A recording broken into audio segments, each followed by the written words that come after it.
1 jam dalam seminggu, ya, setiap orang yang bekerja 1 jam dalam seminggu, dibayar maupun tidak dibayar dianggap bekerja.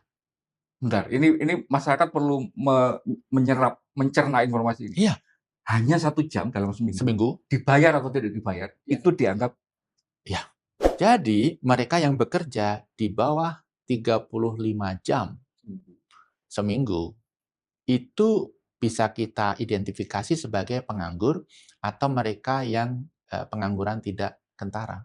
kalau pakai parameter itu berapa jumlah pengangguran kita? Kira-kira 30-an%. Persen. Seluruh Indonesia yang mendapatkan penghasilan di atas UMP itu hanya 20 juta.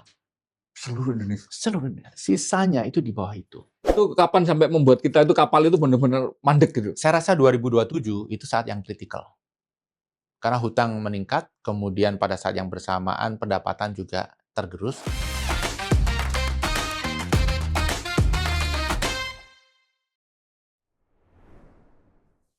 Salam Pancasila. Kawan, bertemu lagi dengan saya Winarko Ngantiwani di Ruang Dialektika. Kali ini kami akan membahas tentang rilis terakhir BPS terkait dengan pertumbuhan ekonomi kita. Yang artinya kita sudah punya data untuk melengkapi tahun ini sepanjang 1 semester pertama. Untuk memahaminya secara utuh, maksud dan posisi ekonomi Indonesia dengan laporan keluaran terbaru ini, kami mengundang ke Ruang Dialektika untuk pertama kalinya salah seorang ekonom favorit saya untuk kaitannya dengan pembahasan ekonomi yang lebih makro gitu. Karena ada aspek-aspek executingnya yang bisa sering beliau kemukakan, dan mudah-mudahan nanti kita banyak mendapatkan insight itu gimana memperbaikinya. Kita sambut di Ruang Dialektika Bung Wijayanto Samirin. Salam Pancasila, Bung. Salam Pancasila. Terima kasih sudah mau datang. Makasih Mas Win, suatu kehormatan. Yang pertama dan nanti akan lanjut makin sering. Mudah-mudahan. Saya akan mulai dengan angle berita Kompas sekitar 5 hari yang lalu, yang bareng dengan keluarnya data BPS ini. Versinya pemerintah, hampir semua publikasi ngomong, kita kuartal ini mencapai pengangguran terendah sepanjang reformasi. Bahkan setelah reformasi pun kita pengangguran enggak. Padahal berita-berita yang lain itu ekonomi sedang nggak baik-baik saja. PHK di mana-mana gitu. Dan Kompas hari itu mengeluarkan beritanya 1 juta sarjana kita menganggur. Ditambahi dengan kemudian ada headline-nya itu, headline fotonya ada gambarnya Wapres gitu. Tapi saya tidak meminta pandangannya tentang aspek politiknya, tapi kenapa Kompas meng-highlight 1 juta sarjana kita menganggur?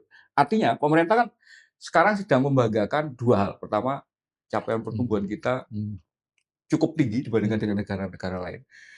5,36 di antara berbagai macam negara yang mengalami tekanan gara-gara krisis global kemarin, krisis Timur Tengah dan sebagainya. Terus yang kedua, pengangguran terendah dalam sejarah. Yang ini rasanya sangat counterintuitif dengan apa yang dirasakan oleh masyarakat. Gimana cara menjelaskan? Makasih Mas Win. Tentang angka pertumbuhan yang 5,29% itu, ya memang relatif tinggi ya, tapi juga kita harus lihat negara tetangga kita tumbuh lebih tinggi.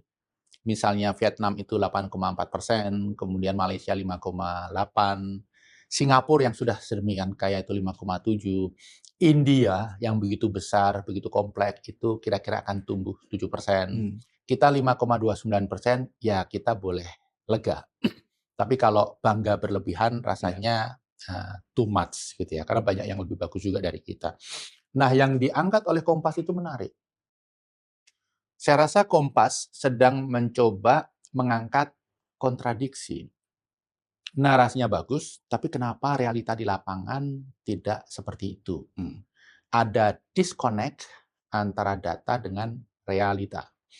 Nah, ini kan juga dirasakan oleh banyak pihak bahwa katanya pertumbuhan ekonomi tinggi, nyari kerja sulit, sehingga disebut jobless growth. Kemudian harga-harga barang tidak terjangkau, bahan pangan, beras mahal, gitu kan? Standar hidup turun, pendapatan real turun, begitu ya. Ini realita di lapangan. Tetapi data BPS mengatakan tumbuh 5,29%. Kita mengasumsikan angka itu betul ya. Ini ada perdebatan dan diskusi panjang tersendiri untuk menguliti apakah angka 5,29% itu akurat ya. Karena belajar dari pengalaman kuartal-kuartal sebelumnya ada aspek Questionable lah gitu. inaccuracy yang cukup dominan. Jadi kita asumsikan akurat. Tapi kenapa tumbuh 5,29% masyarakat tidak merasakan seolah-olah ada perbaikan? Memang GDP itu hanya mengukur output produksi dari suatu negara, gitu ya. Tidak mengukur dampak terhadap kehidupan masyarakat. Apakah standar hidupnya naik, makin sejahtera atau tidak? Tidak peduli. GDP hanya mengukur outputnya apa yang dikeluarkan dari negara itu dalam kuartal kedua.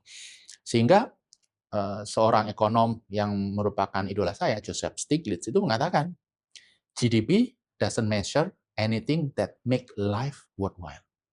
GDP, PDB itu tidak mengukur hal-hal yang membuat hidup lebih bermakna. Karena kalau kita hanya mengukur output, Mas, output yang bermanfaat, output yang mudorot, output yang terbagi rata, output yang dikuasai oleh kelompok kecil, output yang merusak lingkungan, output yang memperbaiki lingkungan itu sama. Itu output semua. Gitu. Output semua. Membuat mesin traktor dan membuat mesin perang, membuat pupuk dan membuat nuklir itu dari sisi GDP sama. Bertanam, kemudian menambang yang merusak lingkungan dari sisi GDP sama. Output yang dikuasai satu orang dengan output yang dibagi merata ke seluruh rakyat itu sama. Saya sedikit mau jump in, karena ini gemes sekali. Kalau kayak kemarin beberapa kali berita ada korupsi yang begitu besar, yang itu kemudian ada uang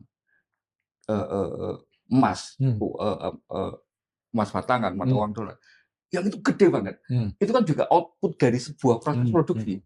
Kalau itu menempatkannya di mana dalam konteks kemudian ini hasil ekonomi kita? Ya, kalau ada korupsi, berarti outputnya lebih kecil daripada yang seharusnya. Karena sebagian dari yang seharusnya menjadi output itu ditilep. Jadi, GDP itu hanya mengukur aktivitas ekonomi yang formal dan legal. Yang informal, illegal itu sebagian besar tidak tercapture. Misalnya judol, pinjol ilegal, kemudian bisnis. Tidak masuk dalam hitungan. Jadi memang ya kembali seperti yang kita sampaikan tadi, PDB tidak bisa menjadi ukuran. Dan itu pasti tidak dirasakan masyarakat kan? Tidak dirasakan oleh masyarakat. Contoh kasus yang paling simpel untuk dibahas adalah misalnya Maluku Utara atau Sulawesi Tenggara. Pertumbuhan ekonominya di atas 20%. Tetapi masyarakatnya menganggur dan miskin. Loh, kenapa kuenya gede kok miskin dan menganggur? Ada kelompok bahkan mayoritas yang tidak mendapat bagian dari kue itu. Kasus Maluku Utara misalnya, mereka GDP-nya kecil, PDB regional kecil. Tapi tiba-tiba ditemukan nikel. Sehingga ketika investor itu baru beli alat berat, ditaruh di Maluku Utara, itu sudah menjadi bagian dari GDP. Namanya investasi. Baru alat berat ditaruh. Kemudian alat itu ngeruk, ngambil nikel, dijual. Itu nikel yang keluar menjadi bagian dari. Tapi masyarakat hanya melihat. Bahkan nelayan justru terdampak negatif. Karena lautnya, pantainya makin tercemar, nyari ikan harus makin jauh. Petani juga makin sulit karena tanahnya, airnya rusak. Nah, Maluku Utara adalah contoh kecil betapa PDB itu tidak menggambarkan perbaikan kesejahteraan. Terjadi memang pertumbuhan ekonomi, kuenya terjadi, tetapi tidak dirasakan oleh banyak orang. Betul, betul. Dan itu secara negara kira-kira kita juga mengalami itu. Itu miniatur negara, barangkali Indonesia ada indikasi ke sana. Kenapa? Ya, khas tumbuh nyari kerja sulit, tumbuh hidup makin sulit, tumbuh barang-barang makin mahal, sulit diperoleh, begitu. Gimana teman-teman mengkonekkan dua hal ini? Pertumbuhan yang sekaligus menciptakan pekerjaan tadi. Nah, memang pertumbuhan itu seringkali digeber sehingga secara nominal tinggi. Tetapi dari sisi kualitas pertumbuhan rendah. Pertama, dinikmati oleh segelintir orang. Rendah yang kedua, tidak sustainable, tidak berkelanjutan. Rendah yang ketiga, justru menurunkan kualitas hidup. Ini 3 hal yang paling konkret. Ibaratnya gini, Mas Win. Negara itu kita ibaratkan rumah tangga. Kalau rumah tangga itu selalu belanja, itu berarti GDP-nya naik. Tidak peduli apa yang dibelanjakan, elektronik yang tidak bermanfaat, game yang justru membuat anak tidak belajar, itu GDP. Sumber pembelanjaannya apakah gaji atau utang? Itu nggak dihitung. Nah, dalam konteks Indonesia, 10 tahun terakhir, kita banyak memang output yang inputnya, bahan bakunya adalah utang. Makanya pada saat Pak Jokowi memimpin, itu utang pemerintah naik dari 2.400 triliun menjadi sekarang hampir 10.000 triliun. Kenaikan yang luar biasa itu yang digunakan untuk membiayai pembangunan infrastruktur, untuk membiayai bansos, dan lain sebagainya. Nah, problemnya, pada saat kita berhutang dulu, hutang itu seperti angin dari belakang. Sehingga kapal kita berjalan lebih maju. Tailwind. Memudahkan. Sekarang ini sudah menjadi headwind. Angin dari depan yang ngerem. Kenapa? Kita utang sulit karena sudah gede, negara lain, investor tidak dengan mudah percaya kepada kita memberikan utang. Buktinya, surat utang kita yang rupiah nggak laku, sehingga pemerintah harus menerbitkan utang dalam falas dan bunganya tinggi. Dan pada saat yang bersamaan, headwind yang sangat terasa adalah membayar cicilan, membayar bunga. Bunga aja sudah 600 triliun setahun. Lebih tinggi daripada biaya yang digunakan untuk melakukan pembangunan fisik seluruh Indonesia. Bayar bunganya. Iya. Nah, kemudian Mas yang tidak boleh kita lupakan. Kenapa sekarang itu unhappiness? Perasaan tidak bahagia, hidup susah itu merata ke seluruh Indonesia. Ada satu faktor yang dulu tidak ada, sekarang ada. Dan tahun depan lebih parah. Apa itu? TKD dipangkas. Transfer ke daerah dipangkas, dulu 30% spending, sekarang perlahan dipangkas hanya tinggal 18%. Tahun depan 17%. Ketika spending, transfer ke daerah itu dipangkas, daerah nggak bisa belanja, Mas. Kan belanja daerah itu menghidupi masyarakat sekitarnya. Ada proyek, ada makanan, ada meeting, ada kuliner, makanan kecil yang dibikin oleh masyarakat sekitar, ada proyek perbaikan jalan, masyarakat kerja. Sekarang nggak ada. Karena 90% daerah itu sangat menggantungkan dana dari pusat. PAD-nya terbatas. Ketika dana dari pusat dipangkas, ya sudah. Makanya ASN pun gajinya dikurangi. Yang PPPK terancam tidak bisa bayar. Banyak yang PPPK itu disuruh tanda tangan kontrak 12 bulan, tapi digaji 6 bulan. Saking tidak adanya dana. Nah, masyarakat yang seperti itu apakah bisa bahagia? Income-nya dipangkas. Dan ini merata di seluruh Indonesia. Dan dia menciptakan ripple effect juga kan untuk sangat daya beli masyarakat. Sekarang 400 Pemda kesulitan membayar ASN. 490. Ya. 490 kesulitan membayar ASN. Artinya apa? Bayar gaji saja nggak ada, apalagi untuk pembangunan, apalagi untuk program-program yang berdampak bagi masyarakat, apalagi untuk perawatan jalan. Nah, ini memang satu hal yang baru yang saya khawatir akan semakin memburuk ke depan. Ada ide daerah diberi kesempatan untuk berhutang. Saya akan challenge ini karena pemerintah juga mengadres isu ini. Pertama, itu kan amanat undang-undang hubungan keuangan pusat daerah itu untuk meningkatkan kapasitas fiskal daerah untuk membiayai dirinya sendiri. Artinya bukan kebijakannya Prabowo Ansi, eranya Jokowi. Terus yang kedua, kebijakan untuk meningkatkan porsi pembiayaan daerah, ini kan mengurangi pembiayaan ke daerah. Ini kan katanya pemerintah didasari pada analisa bahwa selama ini belanja-belanja daerah ini banyak yang sifatnya tidak produktif, bahkan dikorupsi kalau kata-katanya Prabowo. Untuk menjustifikasi pengurangan ini kan itu, bahwa selama ini daerah itu banyak inefisiensi, bahkan banyak dikorupsi. Gimana mau Ya, oke, daerah inefisien dan ada korupsi. Pertanyaannya, apakah pusat efisien? Apakah pusat tidak ada korupsi? Kan baru saja kita dipertontonkan dengan segudang emas, segudang, dan itu hanya sebagian dari banyak korupsi yang terjadi di level pusat. Jadi menurut saya justifikasi masalah daerah lebih buruk dari sisi tata kelola dibanding pusat itu tidak benar. Yang menurut saya yang sesungguhnya terjadi adalah kenapa pemangkasan dahsyat itu baru terjadi tahun 2026 dan direncanakan tahun 2025. Karena mulai tahun 2026 lah ada program-program mahal seperti MBG dan KDMP, sehingga perlu uang disisihkan dari yang digunakan untuk pendidikan, yang digunakan untuk kesehatan, yang digunakan untuk Dana desa. ditarik untuk program-program strategik itu. Dan saya ingin melanjutkan sedikit nih. Daerah kemudian mencoba untuk mencari solusi dengan berhutang. Pemerintah pusat nggak punya duit berhutang. Kami juga boleh dong berhutang. Tapi ini kalau diizinkan rusak negeri ini. DKI kan kemarin sudah meluncur kan? Iya, DKI beda ya. Saya pernah di DKI, tata kelolanya beda, governance, kualitas birokrasinya beda. Fiskalnya juga real ya. Dia punya PAD real, ini sedang turun. Tapi begini, untuk DKI pun saya rasa sebaiknya tidak diizinkan. Kenapa? Ketika DKI diizinkan, daerah yang lain menuntut hal yang sama.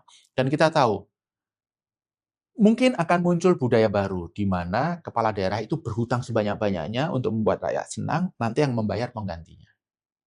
Kalau ini terjadi, Mas, kita menghadapi krisis fiskal satu saja nasional, pusing, Mas. Kalau 750 Pemda mengalami krisis fiskal, apa kita nggak lebih pusing?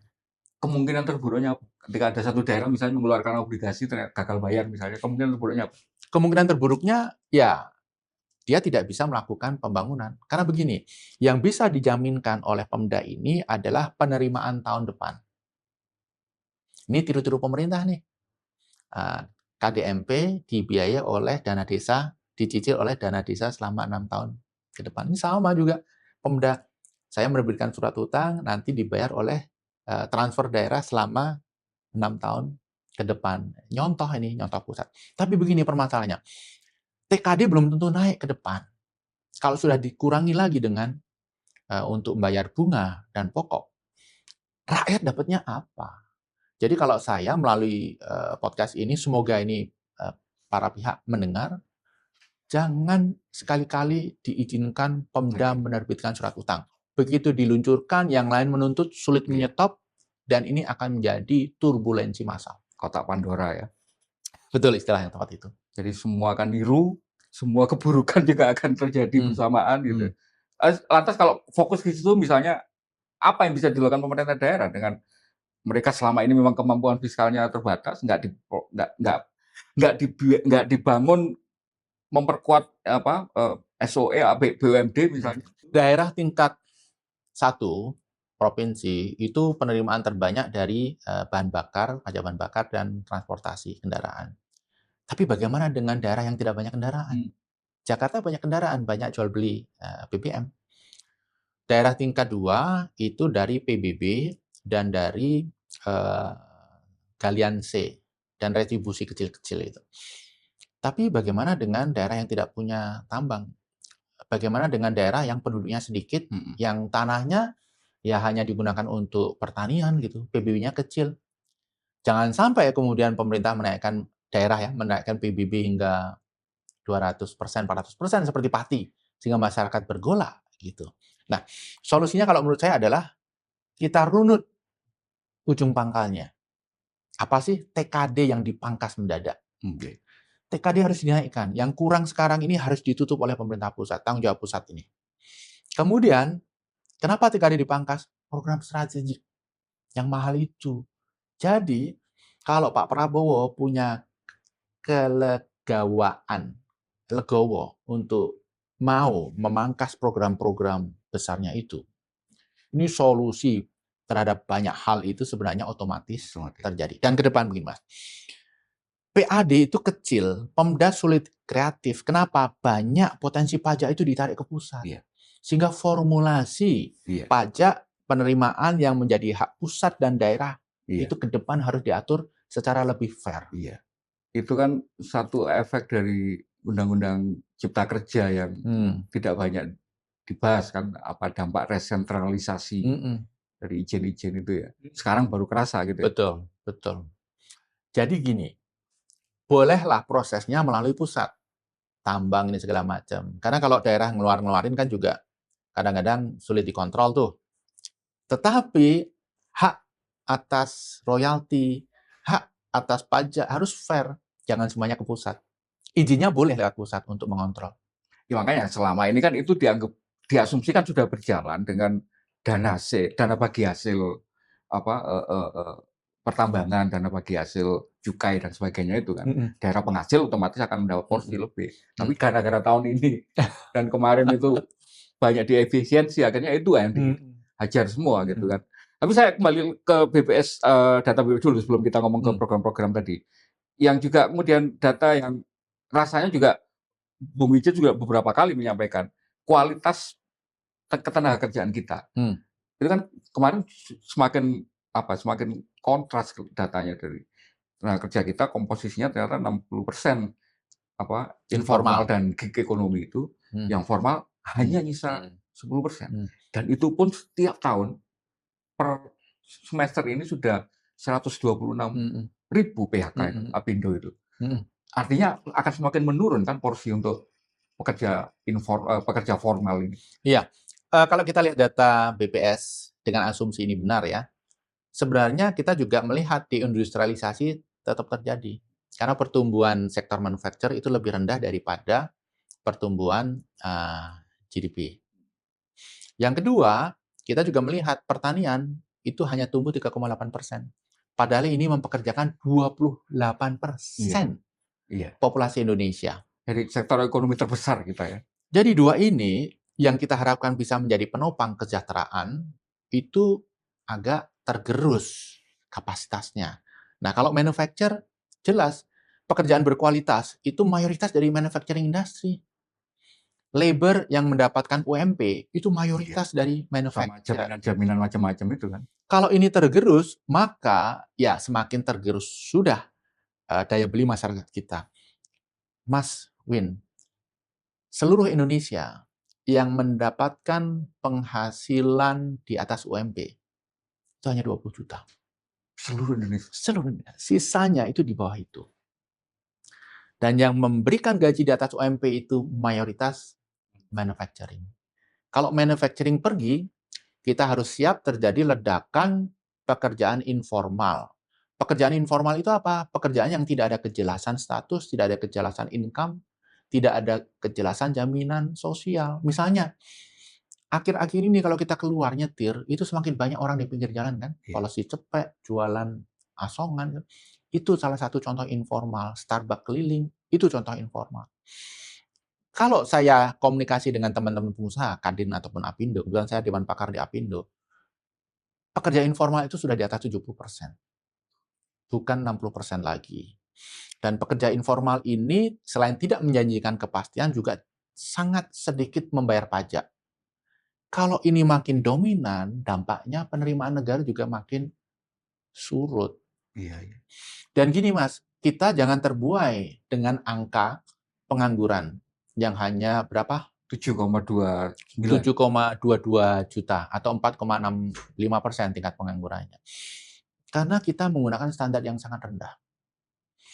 Setiap orang yang bekerja 1 jam dalam seminggu, ya, setiap orang yang bekerja 1 jam dalam seminggu, dibayar maupun tidak dibayar dianggap bekerja. Bentar, ini masyarakat perlu mencerna informasi ini. Iya.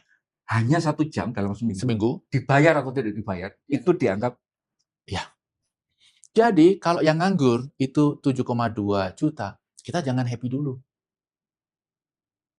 Banyak diantaranya itu yang bekerja tapi ya bantu keluarga, nunggu warung milik ibu, disurvei dianggap bekerja. Nah, ukuran yang sesungguhnya menurut saya itu harusnya jam kerja. Karena kalau jam kerjanya sudah banyak, nggak dibayar, itu nggak mungkin. Jadi mereka yang bekerja di bawah 35 jam seminggu itu bisa kita identifikasi sebagai penganggur atau mereka yang pengangguran tidak kentara. Kalau pakai parameter itu berapa jumlah pengangguran kita? Kira-kira 30-an persen. Persen? 30-an persen pekerja itu masuk kategori itu. Dan sebenarnya kan begini, bekerja atau tidak bekerja, GDP berapa, itu kan akhirnya ukurannya kesejahteraan, Mas ya. Baik, apa sih diidentifikasi sebagai bekerja tapi kalau nggak sejahtera? Diidentifikasi negara kita pertumbuhannya tinggi kalau rakyatnya nggak sejahtera. Nah, ada ukuran yang lebih menggambarkan itu, yaitu pembagian masyarakat berdasarkan pengeluaran. Ada yang namanya kelompok miskin, itu yang pengeluarannya sebulan kurang dari 670.000 per orang, itu dianggap miskin.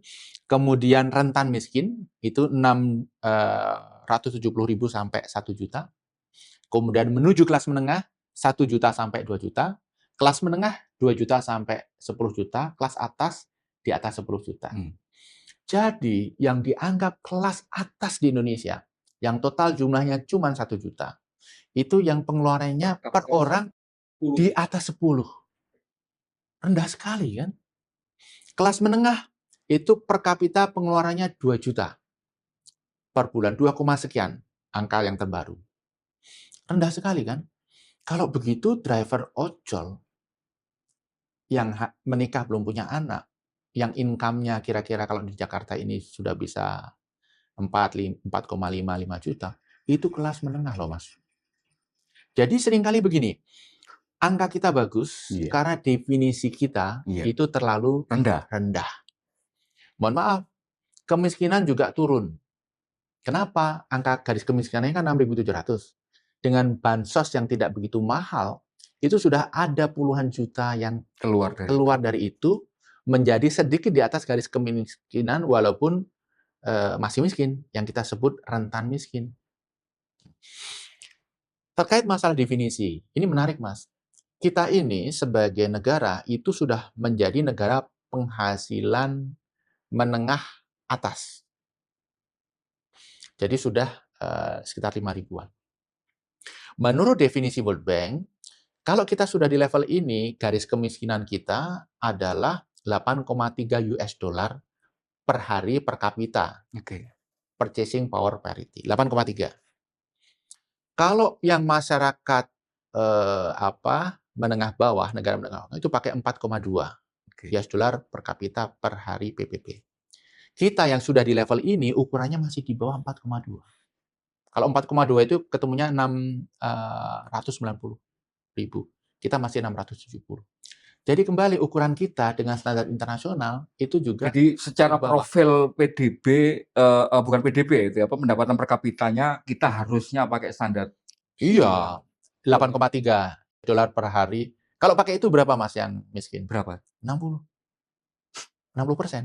Makanya jomplang sekali kan? Ya. Apakah angka-angka ini realistis angkanya World Bank? Barangkali terlalu tinggi ya, karena kita naik ke middle atasnya itu juga barusan. Ya, mungkin terlalu tinggi. Tapi begini, kalau kita trip jalan-jalan ke Malaysia, ke Thailand, ke Vietnam, nyetir ya, nyewa mobil ke pelosok-pelosok itu, memang kelihatan masyarakat mereka lebih terkesan lebih makmur secara fisik ya. Kenapa? Rumahnya, infrastruktur, jalan, listrik, mobilnya, motornya. Hobi saya itu kan keliling ke negara-negara itu. Nyetir ke pelosok-pelosok. Dan bandingkan dengan kita nyetir ke pelosok-pelosok, beda. Makanya ketika kita membandingkan miskinnya kita dan miskinnya negara tetangga, bisa jadi standarnya beda. Dan kita memilih yang lebih manis dikunyah gitu ya. Karena kalau yang pakai yang pahit nanti takutnya masyarakat marah gitu. Iya, karena kadang-kadang yang penting itu kita bukan kenyataan di lapangan, narasi. Kan para politisi, para petinggi, pejabat itu dinilai dari narasi-narasinya itu. Oh, ekonomi tumbuh, oh kemiskinan turun, oh pengangguran turun. Tapi makna dari data itu seringkali tadi kita sudah singgung di depan, disconnect dengan reality. Dan tidak ada semacam rencana yang itu bisa menggambarkan prospek. Ini kan yang menurut saya paling membedakan kita dengan siklus-siklus ekonomi kan. Kemarin kita nilai Hmm. sebagai krisis ya. Hmm. Kalau COVID itu orang masih bisa berharap nanti vaksin ketemu sudah tidak ada PPKM lagi, Hmm. maka ekonomi akan Hmm. pulih. Atau krisis keuangan di misalnya, atau krisis 98 pun setelah perbankan ditata, mata uang inflasi dijaga, otomatis kita bisa hari ini kan nggak ada ekspektasi untuk gimana memperbaiki ini. Selama ini pemerintah bilangnya baik-baik saja kok, tapi ternyata kondisi-kondisinya terus menurun. Ini Iya. gimana memahaminya? Memang kita bisa survive, tapi pada saatnya nanti kita tidak bisa menjalankan apa yang kita mau ketika sudah nggak punya uang. Titik itu kapan bisa tercapai? Ketika Bisa terjadi? hutang sudah tinggi sekali, kemudian ketika pendapatan negara semakin Makanya kalau tergerus. headwind itu kapan sampai membuat kita itu kapal itu benar-benar mandek gitu? Saya rasa 2027 itu saat yang kritikal.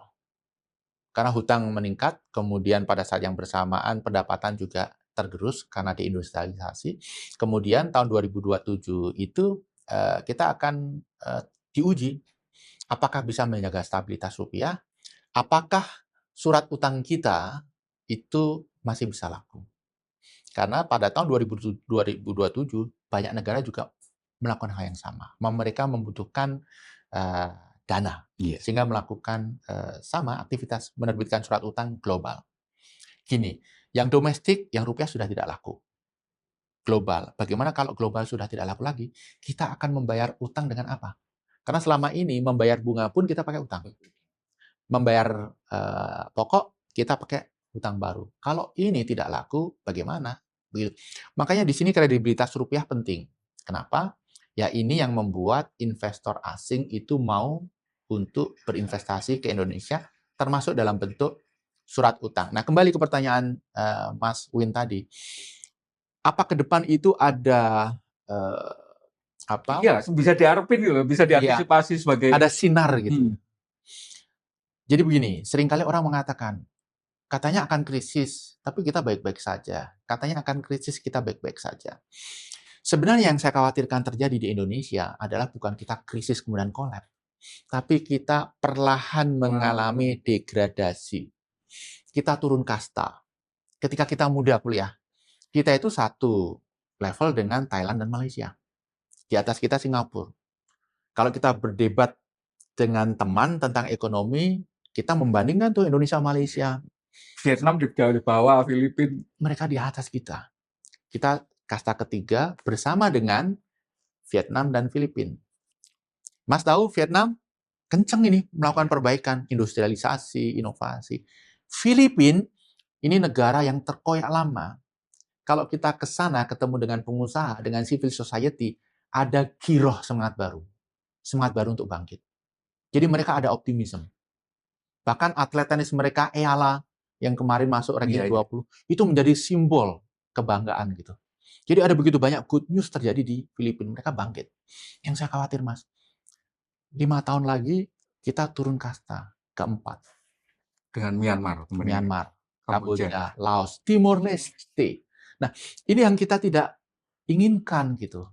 Jadi jangan ketika ekonom mengkhawatirkan akan terjadi krisis, tidak kejadian, nah, kemudian nggak kejadian, malah menyalahkan. Kan? Bukan. Disebut firma mongering kan gitu. Iya.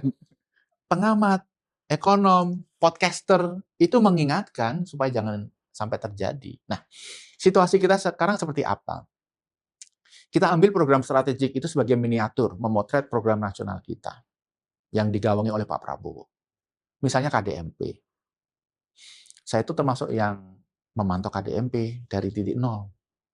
Dari mulai kebijakan dikeluarkan. Mas, kebijakannya berubah-ubah, Mas. Definisi koperasi berubah-ubah. Bisnisnya berubah-ubah. Pendanaannya berubah-ubah. Kemudian akhirnya muncul skenario yang seperti sekarang. Itu pun masih ada perubahan-perubahan. Jadi tidak jelas gitu. Seperti nggak ada desain ya. Nggak ada desain. Seperti berlayar sambil membangun perahu. Bisa sukses? Bisa. Tapi resiko tenggelam tinggi.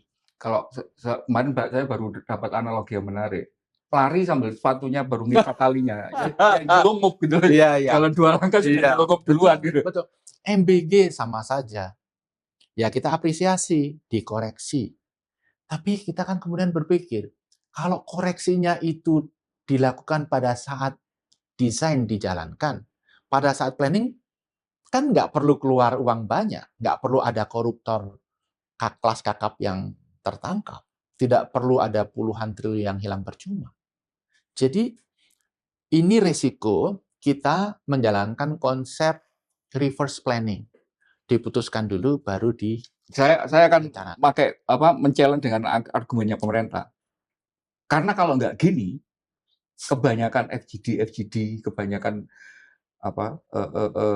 pilot project nggak jalan-jalan katanya. Selama ini seperti itu yang terjadi di pemerintah. Punya Ya, ide-ide, ya. kebanyakan dibahas, kebanyakan dipersiapan, akhirnya nggak jalan. Argumennya pemerintah, ya udah asalkan jalan dulu, kalau ada salahnya diperbaiki sambil jalan. Masalahnya apa dengan line of thinking seperti itu? Itu kan di pemerintahan. Kenapa nggak kita belajar dari private sector? Ketika pabrik mobil mau mengeluarkan mobil, itu didesain, didiskusikan engineer-engineernya, kemudian diuji, dicoba itu. Iya. Pesawat juga didesain, diuji kualitas bahannya, kemudian terbang ini segala macam. Ada standar-standar kelayakannya kan gitu kan. Kemudian setelah benar diluncurkan. Diluncurkan pun kemudian dipantau. Ini produk ini laku nggak? Kalau nggak laku ya dimodifikasi. Ada input balik, feedback loop, sehingga memperbaiki produk. Yang terjadi di Indonesia itu cuma one way. Nah, di swasta, planning itu bisa efektif, efisien, dan cepat. Di pemerintahan harusnya bisa, asal dilakukan dengan benar-benar. Dan memang targetnya FGD, pilot project, itu adalah untuk mencari produk terbagus. Bukan ini project sendiri. Jadi kadang-kadang project, kemudian ada project kecil tuh FGD. Project kecil tuh pilot project untuk mendapatkan untung. Jadi menurut saya, pembelaan pemerintah itu tidak valid. Apalagi ketika Pak Presiden mengatakan, kita harus jalankan cepat karena masyarakat sudah menunggu 30 tahun. Sudah menunggu 30 tahun. Pasti masyarakat mau bersabar menunggu 2 tahun untuk produk yang lebih baik. Apa sih artinya 2 tahun dibanding 30 tahun? Jadi menurut saya tidak ada pilihan bagi pemerintah untuk melakukan perencanaan dengan lebih bagus, yang lebih efektif. Jangan belajar dari perencanaan gaya pemerintah zaman dulu, belajar dari perencanaan yang dilakukan oleh swasta. Karena kemarin itu ada acara yang juga lagi-lagi yang kelihatan hanya seremonialnya, tetapi saya coba memperhatikan benar apa yang dipaparkan. Ada presiden tuh ngundang peneliti-peneliti BRIN. Ada katanya 150 inovator atau inventor gitu yang kemudian memaparkan. Rasanya memang tidak ada dalam tanda petik BRIN itu menghasilkan karya-karya riset terbaik yang itu kemudian bisa kita pakai. Bayangan saya waktu itu nyari untuk menjawab pertumbuhan yang berkualitas tadi. Ada nggak sih sebenarnya kita itu sedang mendevelop project atau produk untuk hilirisasi misalnya, yang itu langsung tahun depan ya ternyata sama sekali nggak ada dari. Jadi kalau dari lembaga negara yang R&D aja kita nggak punya harapan, dari mana terus kemudian kita berharap ada perubahan? Jadi ada beberapa poin yang saya ingin share di sini ya terkait penelitian. Pertama, BRIN itu anggarannya kecil. Untuk riset yang berkualitas itu mahal, perlu anggaran besar, dan perlu jangka waktu panjang. Jadi kalau idenya adalah ada anggaran kemudian dibagi rata semua dapat, ya nggak akan jadi apa-apa. Saya ingat ketika saya wakil rektor Universitas Paramadina, Kementerian Dikti itu mengadakan grand research, anggarannya segini, kemudian ada begitu banyak pendaftar dikasih, masing-masing dapat 100, 120. Nggak jadi apa-apa, jadinya paper. Mending satu yang jadi konkret. Nah, kita harus belajar dari negara lain.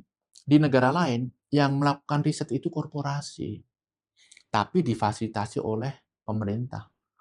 Jadi, sangat umum itu perusahaan telco, perusahaan mobil listrik, itu punya ribuan PhD melakukan riset, melakukan penelitian. Tapi pemerintah harus mensupport itu. Di Jepang, di Korea, riset itu dilakukan oleh kaibol-kaibol itu. Dan difasilitasi karena ya memang riset itu dapat insentif dan patennya diprotek betul oleh pemerintah. Selama riset itu dilakukan oleh lembaga yang terpisah, hasilnya tidak akan luar biasa. Bayangkan Mas, kalau BRIN melakukan riset, peneliti BRIN, ambisinya apa? Kita menghasilkan riset yang bagus, paten, titik. Kalau perusahaan mobil misalnya, Yang profit Samsung, dong, gitu kan. Yang paling jadi terobosan industri gitu kan. mereka melakukan riset, itu kenapa? Kalau kita kalah canggih, kita mati. Perusahaan ini tutup. Kita harus melakukan sebaik-baiknya. Saingan kita juga berlomba itu. Iya. Dana dialokasikan, kalau berhasil bonus. Kalau BRIN tidak melakukan riset Iya. yang hasilnya aplikatif, mereka nggak ditutup. Perusahaan ini tutup. Nggak ada stick and carrot-nya kan. Nggak ada stick and carrot. Apakah BUMN? Ya, BUMN bisa dimanfaatkan untuk melakukan riset. Tetapi insentifnya harus jelas bahwa ini sektor yang kompetitif. Sehingga mereka belajar itu riset itu seperti belajar. Iya. Persaingan mau lulus ujian, karena kalau nggak lulus Ya, ujian. kalau nggak beres ya, Ya. mati kita gitu. Dan itu nggak ada ya di environment-nya BRIN, di environment Cina itu semikonduktor, majunya kenapa? Gara-gara produk Nvidia dilarang masuk. di kuota itu ya. Mereka harus nyari cara untuk kemudian dari chip yang lebih ini ya. Iran, senjatanya canggih. Kenapa? Karena embargo. Kita terlalu gemar IPA itu. Terlalu gemar IPA, PNS semua gitu ya. Sekarang saya minta di porsi ini kepakaran jenengan sebagai pengamat plus pernah menjadi bagian dari pemerintah gitu. Untuk memperbaiki dua andalan utamanya pemerintah ini. Program yang katanya Hasim itu kalau Prabowo nggak kalah ini nggak akan dihentikan kan gitu. Oke, kita terima itu. Ini tetap akan jalan, MBG dan KDNP. Dari kacamatanya Bung Widya, apa yang perubahan yang bisa dilakukan tanpa menghentikan proyek ini, tetapi dampaknya akan signifikan? Saya ingin mempunyai narasi pembanding narasi Pak Hasim ya. Beliau mengatakan kalau Pak Prabowo kalah, ini akan dihentikan. Gitu ya. Jadi Prabowo menang supaya tetap dilanjutkan. Begini, kalau program itu bagus, siapapun yang menang akan dilanjutkan. Rakyat akan minta itu. Rakyat akan marah. Dan menghentikan program bagus itu justru akan menurunkan popularity dan support kepada si tokoh. Jadi yang paling penting adalah membuat program yang bagus yang dibutuhkan oleh masyarakat itu. Sehingga tidak perlu dikawal, karena rakyat membutuhkan dan rakyat akan nggak perlu diultimatum gitu ya. Nah, menurut saya, program-program seperti MBG, KDNP kan sudah jalan. Yang dilakukan menurut saya adalah melakukan revisi masif. Seperti yang di MBG, menurut saya cukup bagus nih. Yang dilakukan oleh kepala MBG yang baru, Mas Sudaryono. Jadi yang korup diberhentikan, yang ada manipulasi di stop. Ini momentum untuk bersih-bersih, kemudian akan fokus kepada sekolah yang 3T. Miskin, 3T, sekolah yang siswanya dari kelompok A+, itu tidak menjadi prioritas. Itu menurut saya langkah yang bagus. Kemudian nanti perlu diperbaiki misalnya dengan pengelolaannya, apakah tetap sentralisis atau melibatkan komunitas sekolah, orang tua, dan lain sebagainya. Nah, ini awal yang bagus. Walaupun damage has been done. Kerusakan sudah dilakukan. Dan yang berlangsung ini kan juga nggak bisa diandu juga. Ya gimana yang numpuk di Jawa, di dapur-dapur yang sudah keluar. Makanya, proses seleksinya menggunakan proses seleksi yang berbau penegakan hukum. Di Jawa banyak, yang ditutup yang mana? Kita harus menutup cukup banyak yang di Jawa. Tapi gimana menyeleksinya? Apakah di lotre? Apakah ditunjuk ini punyanya siapa? Kan nggak fair. Dari sisi governance, siapa yang melanggar? Tutup. Ternyata yang melanggar 30%, 40%, good. Kita bisa memangkas jumlah itu. 1.700 itu dimiliki Yayasan Kemala Bayangkari. Nah, aspek-aspek kayak gitu gimana? Pemiliknya kalau nggak polisi terbesar itu kader partai, Sudaryono apa mampu punya kerangka itu? Nah, disinilah pentingnya presiden turun tangan. Solusi seperti ini harus presiden yang menarasikan. Mas Sudaryono memberikan masukan, presiden mengumpulkan tokoh-tokohnya, Kapolri, Panglima TNI, kemudian pimpinan partai. Kita mau beres-beres nih, tolong ya semua bisa mengedepankan wisdom, gitu ya, jangan egosentrik ini segala macam. Saya rasa bisa. Kalau saya tanya satu lagi untuk W, right cap berapa? Alokasi yang itu masih tertolerir oleh kemampuan fiskal kita berapa di kacamata Bung Ujang? Pernah ngitung? Ya, saya tidak pernah menghitung secara spesifik, tapi menurut saya ini demand driven deh. Oke. Berapa banyak sih yang sebenarnya membutuhkan? Ya, kita stick di situ dulu Ya. ya. Ini ya. Apakah ya? Tapi juga harus definisi membutuhkan itu harus konkret dan Ya. harus fix ya. Ya. Masyarakat anak miskin misalnya. Oke. Kemudian bagaimana kalau di sekolah ada yang miskin, ada yang kaya? Apakah dibedakan? Gini Mas, waktu saya kuliah di anak saya sekolah di TK, ada program freelance program. Di sana itu orang tua ikut mengelola, jadi giliran. Kemudian tidak semuanya gratis. Yang miskin, imigran yang belum punya pekerjaan Ya. itu nol. Saya yang sekolah pakai beasiswa terbatas, itu dianggap mampu, bayar 50%. Yang cukup mampu bayar 100%. Mas, ketika mereka minta kami, saya dan istri, giliran jaga, minta kami bayar 50%, apa yang kami rasakan? Bangga, Mas. Kami dianggap mampu, bisa ikut berpartisipasi. Begitu. Iya. Yang disuruh bayar 1% juga, dia mungkin juga bangga, tergantung narasinya. Dan pasti kalau orang tua yang dilibatkan, nggak mungkin ada makanan yang kualitasnya buruk, keracunan gitu ya. Ini dilakukan di kantin. Supaya ini bisa jalan, kantinnya harus memadai. Jadi kalau ada anggaran, mending untuk memperbaiki kantin. Dan tidak perlu 100% itu gratis. Tadi itu loh, ada yang 100% bayar, happy. Ada yang 50% bayar kami, happy. Ada yang gratis, happy juga gitu. Itu MBG. Saya rasa ini bukan sesuatu yang tidak bisa dirubah ya. Dan momentum pergantian kepala MBG dan deputinya ini menurut saya kesempatan bagus untuk memperbaiki. KDMP sekarang, apa yang bisa diperbaiki dari KDMP? Nah, KDMP ini tidak seberuntung MBG. MBG ada BGN yang dia mengatur semuanya. KDMP siapa yang bertanggung jawab, Mas? Agrinas katanya. Ya, begini. Ini kan koperasi. Masa bukan Menteri Koperasi? Jadi namanya Koperasi Desa Merah Putih. Menteri Koperasi nggak punya otoritas. Menteri Desa nggak punya otoritas. Kemudian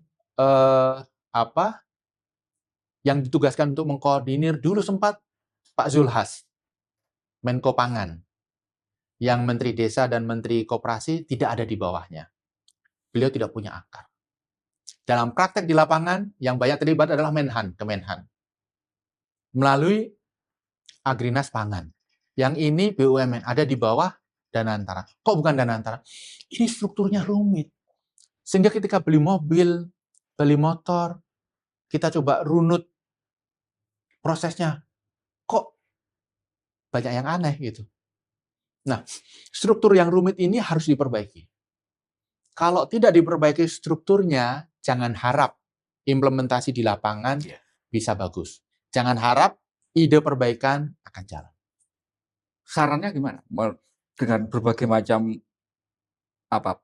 pemain yang itu kemudian tidak saling ada struktur organisasi yang bisa memberi instruksi ini.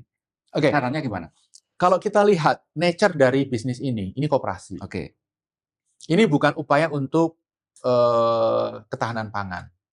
Ini bukan upaya untuk pengamanan wilayah teritori.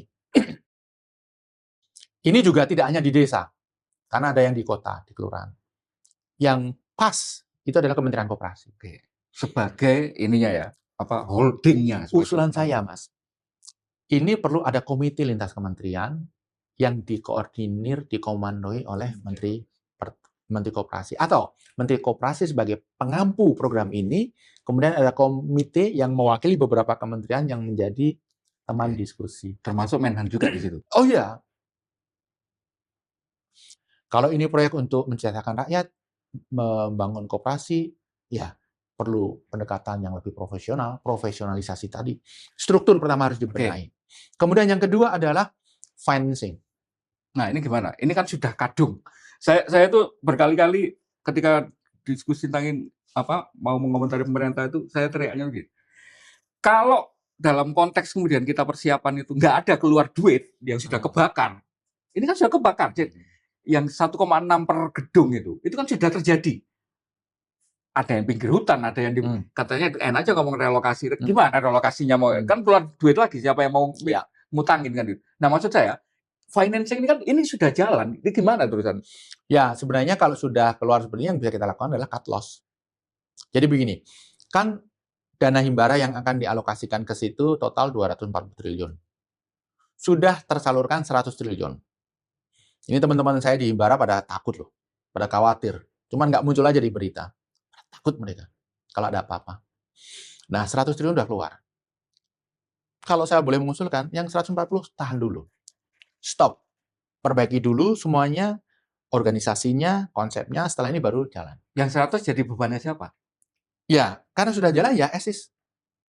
NPL-nya Bank Himbara atau salnya pemerintah? Begini, ini kan memang pinjaman kepada Koperasi Desa Merah Putih yang nanti akan dicicil dengan dana desa. Artinya kan duitnya bank kan sekarang yang sudah dipakai itu kan? Yang akan dicicil dengan dana desa. Kalau dana desa itu dialokasikan memang untuk mencicil, ya pasti tidak akan jadi kredit macet. Cuman yang akan marah-marah masyarakat desa. Karena tiba-tiba dia tidak bisa melakukan inovasi apapun di desanya karena nggak ada dana. 60% minimal. 60%. Kepala desa juga mungkin juga akan terpukul. Karena di desa 1 miliar setahun itu gede. Iya. Itu yang dipakai menenangkan warga di RT, RW, jalannya rusak, Pak RT-nya ini itu. Ya, jadi menurut saya yang penting pertama adalah struktur dibenahi, cut loss yang sudah ada diimprove, yang belum dibangun ditunda dulu sampai ini jalan dengan baik. Artinya apa? Harusnya proyek itu kan piloting 1.000 dulu. Ini piloting 30.000 dulu, nggak apa-apa lah, udah terlanjur. Diimprove. Menurut saya yang perlu dilakukan adalah human capital-nya. Harus diperbaiki. Training-trainingnya harus diperbaiki. Kalau yang selama ini terjadi, kan sudah kelihatan manajernya dilatih Latsarmil dan sebagainya. Ya, ini menurut saya tidak akan efektif. Men-training, menciptakan manajer Koperasi Desa Merah Putih dalam sebulan itu nggak cukup. Perlu tahunan. Bayangkan, dia harus paham keuangan, dia harus paham retail, dia harus paham masalah pupuk, dia harus paham masalah ini, itu, simpan pinjam, segala macam. Kompleks. Kemudian sistem IT, segala macam. Dan ini menurut saya tidak mudah. Jadi perlu diperkuat dengan training-training. Dan menurut saya begini, kenapa sih harus membuat sesuatu yang baru? Kenapa nggak kolaborasi dengan swasta yang sudah punya sistem bagi hasil? Misalnya dengan, mohon maaf ya, Alfamart, Indomart. Mereka dirangkul. Mereka punya sistem yang sudah efektif. Kenapa kita harus bikin baru? Kenapa nggak kita pinjam sistem mereka? Kemarin itu dimusuhi kan? Kalau ada ini either or gitu kan? Karena narasinya salah. Narasinya adalah hentikan oligarki. Jadi kemudian siapapun respon terhadap pengusaha besar itu negatif. Padahal sebenarnya ada banyak hal yang bisa kita manfaatkan, jaringannya, teknologinya, trainingnya. Saya rasa mereka nggak keberatan. Manajer pengurusnya nanti dimagangkan. Dalam proses awal ada pendampingan. Mereka mau. Dan itu pasti lebih murah gitu ya? Lebih murah dan dijamin lebih berhasil daripada seperti sekarang. Ujung-ujungnya nih ya, kalau ini tidak diperbaiki KDMP, maka dana desa habis for nothing. Bahkan, koperasi memang berjalan, tetapi nggak ada jiwanya. Nggak ada transaksi yang mensejahterakan masyarakat, karyawan-karyawan tetap digaji pakai APBN. Ya kan? 2 tahun pakai APBN. Ini kan 2 tahun pakai APBN itu juga keputusan baru. Ketika waktu itu para observer mengkritik kepada pemerintah. Bahwa Pak, ini KDMP ini tidak akan survive. Membayar gaji. Karyawan pun nggak akan mampu. Omsetnya untuk per bulan berapa? Bayangkan jika 30.000 koperasi atau 80.000 koperasi, kemudian karyawannya satu koperasi 12, tidak menerima gaji pada saat yang bersamaan. Apakah nggak muncul chaos? Sehingga solusi jangka pendeknya Sempat ada 1 bulan kritik seperti ini muncul, termasuk saya banyak mengangkat isu ini. Kemudian muncul 2 tahun pertama APBN. Mas, lihat dari awal sampai sekarang selalu ada kebijakan tambang sulam. Karena ini adalah reverse planning. Diumumkan, baru direncanakan, dicarikan dana, dicarikan cara melaksanakan. Policy berbasis wangsit gitu ya. Saya tidak mau menyederhanakan masalahnya, tetapi saya menutup podcast ini dengan meminta saran untuk perbaikan pertumbuhan ekonomi yang berkualitas. Saya tahu ini pertanyaan yang terlalu besar itu, tapi kepingin benar ada ya tadi ada cahaya di ujung terowongan lah minimal gitu. Kita bisa berharap. Ya. Ada nggak sih yang bisa kita Jadi pertumbuhan ekonomi yang berkualitas, bukan pertumbuhan ekonomi saja ya. Iya. Pertumbuhan ekonomi yang berkualitas itu merupakan ujung dari begitu banyak pilar dan begitu banyak akar. Oke. Artinya apa? Semua aspek bernegara, semua aspek ekonomi itu bekerja bersama-sama. Jadi tidak ada resep ingin tumbuh berkualitas, apa yang harus dilakukan? Simultan harus diperbaiki. Jadi apakah itu institusi, kebijakan, kemudian iklim berusaha, kepastian hukum, gitu. Menyeluruh harus dilakukan. Kalau enggak itu tidak akan terjadi. Dan selama ini belum ada itu, orkestrasi itu belum ada. Belum ada. Kalau ditanya apa sih yang bisa dilakukan? Ya, menurut saya sih 3 atau 4 sih. Untuk memperbaiki policy, si pertama, diperlukan teknokrasi. Jadi kebijakan itu harus didesain. FGD harus ada, tapi diefektifkan. Jangan takut FGD lah. Jangan alergi. Alergi FGD. Nah, saya mau cari kata yang apa? Alergi. Yang pertama adalah teknokrasi. Yang kedua masalah birokrasi. Birokrasi seringkali tidak kompeten, tidak profesional, karena diisi orang-orang yang tidak tepat. Solusinya adalah meritokrasi. Jadi si kedua meritokrasi. Nyeleksi menteri jangan asal tim sukses dong, tidak ada background. Mencari dirut BUMN harus meritokratis. Kemudian yang ketiga, korupsi yang marak. Solusinya transparansi. Ya, orang itu nggak korup kalau transparan. Saya cerita sedikit ya sebelum ke yang keempat. Waktu saya kecil, tetangga kami kemalingan. Kemudian rumah-rumah satu komplek itu mencoba mencari solusi. Ada yang mempertinggi pagar, ada yang ngasih setrum. Saya lihat ayah saya itu cuma satu. Di pojok rumah yang gelap itu dikasih lampu. Saya tanya, kok lampu gitu? Saya masih kecil, TK.